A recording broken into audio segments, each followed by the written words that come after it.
जय हिंद दोस्तों। मध्यकाल के सम्राट हर्षवर्धन, सम्राट पुलकेशिन द्वितीय और सम्राट दाहिर के जाने के बाद भारत की पूरी तस्वीर बदल गई थी।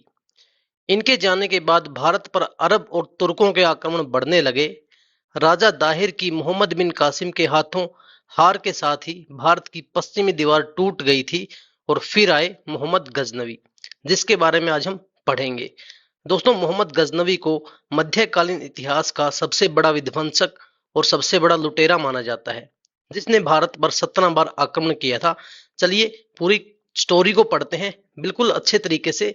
और हमने इससे पहले पूरी एंशिएंट हिस्ट्री कवर करवाई है, आप हमारी प्लेलिस्ट जाके चेक कर सकते हैं और बिल्कुल सीक्वेंस में आप हिस्ट्री को पढ़ सकते हैं। चलिए दोस्तों, आज की क्लास स्टार्ट करते हैं।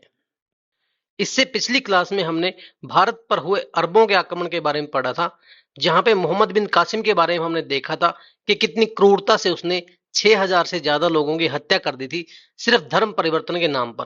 तो आज हम डिस्कस करेंगे भारत पर तुर्कों के आक्रमण के बारे में। दोस्तों, बात है 10वीं शताब्दी के आसपास की, जब एक व्यक्ति होते थे जिनका नाम था अल्प्तगीन। नाम याद रखना, क्या नाम था? अल्प्तगीन। इसने ईरान वाले क्षेत्र में एक तुर्क राज्य की नींव डाली। कौन से राज्य की? तुर्क राज्य की। तो सबसे पहले तुर्क राज्य की नींव किसने डाली थी? ये डाली थी अल्प्तगीन ने। इसके बाद इनके पुत्र आए जिनका नाम था सुबुक्तगीन। सुबुक्तगीन, इनके काल में ही भारत पर पहला तुर्क आक्रमण हुआ था। किनके काल में हुआ था? सुबुक्तगीन के काल में। अफगानिस्तान के राजा जयपाल से इनका युद्ध हुआ था और यह युद्ध एक संधि के साथ खत्म हुआ था। मतलब इसमें ना वो जीते और ना हम जीते, तो एक संधि के साथ ये युद्ध खत्म हो गया था कि आप अपने एरिया में जाओ, हम हमारे एरिया को संभालेंगे, बीच में कोई भी हस्तक्षेप नहीं करेगा। इसके बाद इनके पुत्र आए जिनका नाम था महमूद गजनवी, जिसके बारे में आज हम डिस्कस करेंगे। तो इन्होंने भारत पर कुल 17 बार आक्रमण किया था। कितनी बार? 17 बार। ये यामेनी वंश से संबंधित था। क्वेश्चन पूछा गया है कि महमूद गजनवी कौन से वंश से संबंधित था, तो ये यामेनी वंश से संबंधित था। इसका उद्देश्य क्या था? इसका उद्देश्य था ज्यादा से ज्यादा धन की प्राप्ति करना, लूटपाट मचाना और अपने जो साम्राज्य है उसका विस्तार करना। मेन उद्देश्य तो इसका यही था कि बहुत ज्यादा मात्रा में मेरे को धन चाहिए, लूटपाट मेरे को करनी है। ठीक है, इसीलिए इन्होंने 17 बार भारत पर आक्रमण किया था। इन्होंने एक प्रतिज्ञा ली थी दोस्तों कि मैं हर साल कि भारत के ऊपर आक्रमण करूंगा, हर साल। और किया भी इन्होंने ऐसा ही, बिल्कुल गैप नहीं लिया इन्होंने। 17 बार आक्रमण ऐसे नहीं होता, मतलब टाइम टू टाइम ही भारत में आते रहते थे आक्रमण करने के लिए। आगे, सुल्तान की उपाधि धारण करने वाला प्रथम तुर्क शासक यही था।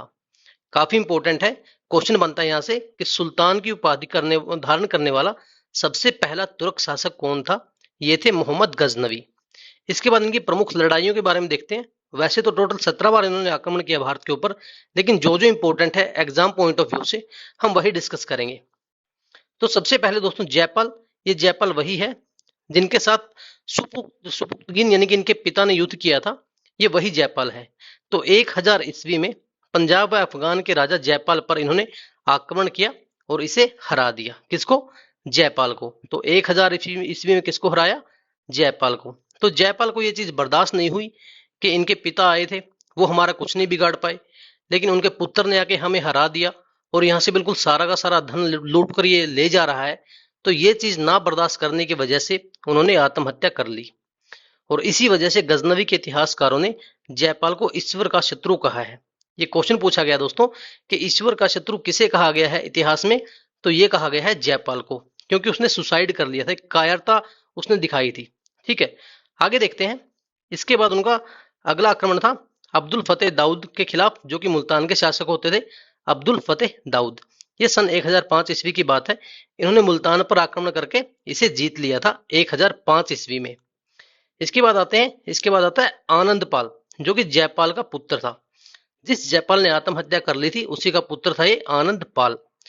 तो आनंदपाल को अंदाजा था कि मोहम्मद गजनवी के पास मतलब काफी बड़ी सेना है, इसलिए इसने आसपास की संयुक्त सेना के साथ युद्ध किया।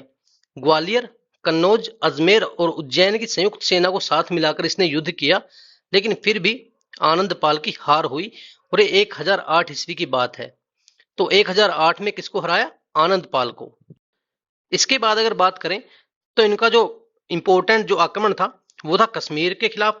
कश्मीर पर इन्होंने 1015 ईस्वी में आक्रमण किया, जब लाहौर वंश की शासिका थी एक रानी दिदा। रानी दिदा ने महमूद को पराजित कर दिया था और ये भारत में महमूद की पहली पराजय थी।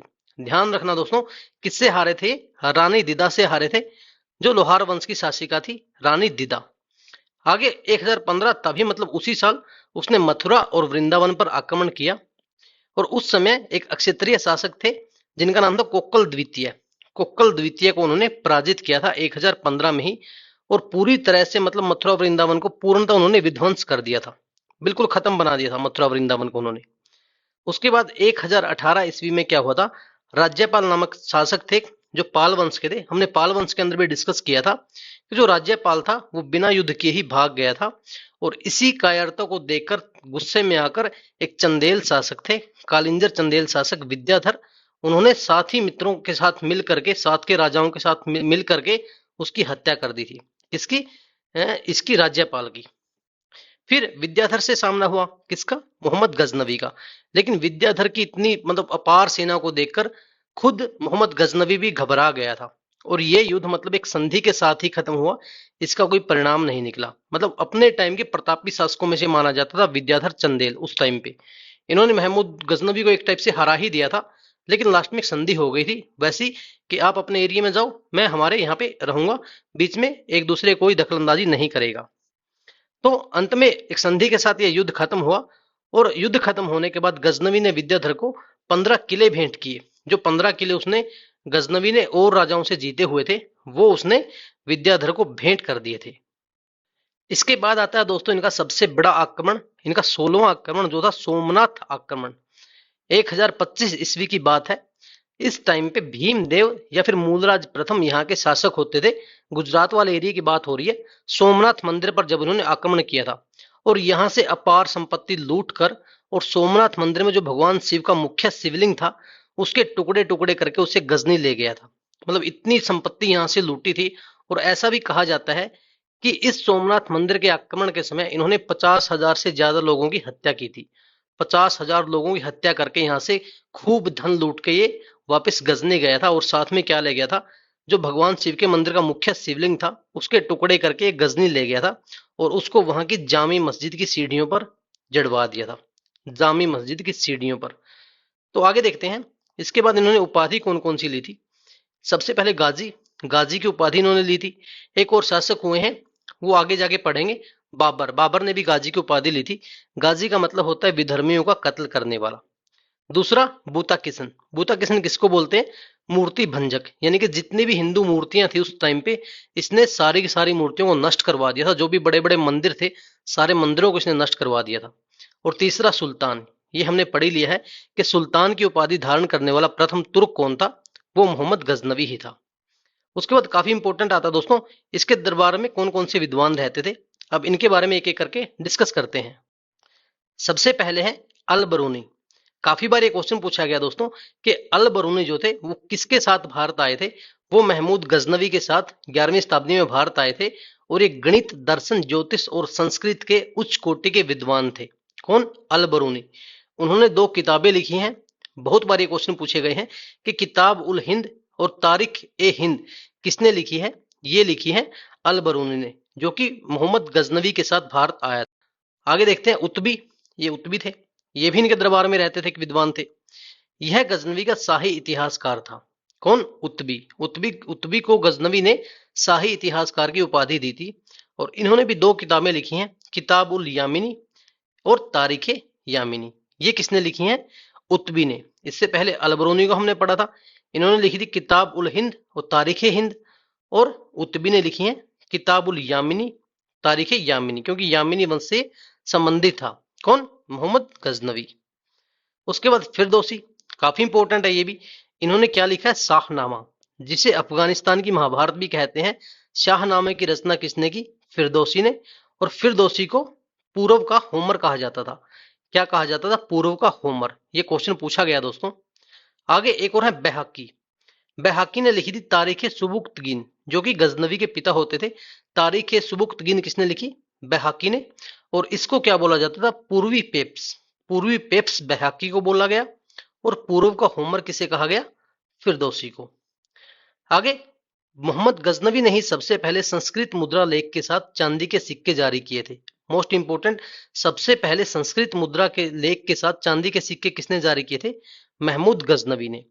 और सिक्कों के एक तरफ अरबी भाषा में लेख होता था, दूसरी तरफ संस्कृत भाषा में लेख लिखा जाता था।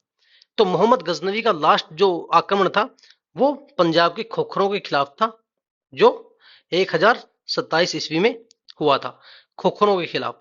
और 1030 ईस्वी में गजनी की एक बहुत ही भयंकर मतलब असहनीय दर्द देने वाली बीमारी के साथ इनकी मृत्यु हो गई थी। तो हमने पूरा डिस्कस किया मोहम्मद गजनवी के बारे में, भारतीयों के ऊपर तुर्कों के आक्रमण के बारे में। ठीक है, काफी क्वेश्चन दोस्तों यहाँ से बनते हैं। इस लेक्चर की अगर पीडीएफ आपको चाहिए तो हमारे टेलीग्राम चैनल के ऊपर जाके आप पीडीएफ डाउनलोड कर सकते हो और वहां से रिवाइज कर सकते हो। तो ठीक है दोस्तों, मिलते हैं अगली वीडियो में। हम पूरी मेडिवल हिस्ट्री और उसके बाद मॉडर्न हिस्ट्री इसी तरीके से छोटे छोटे टॉपिक के साथ कवर करवाएंगे। तो जुड़े रहिए। Thank you very much.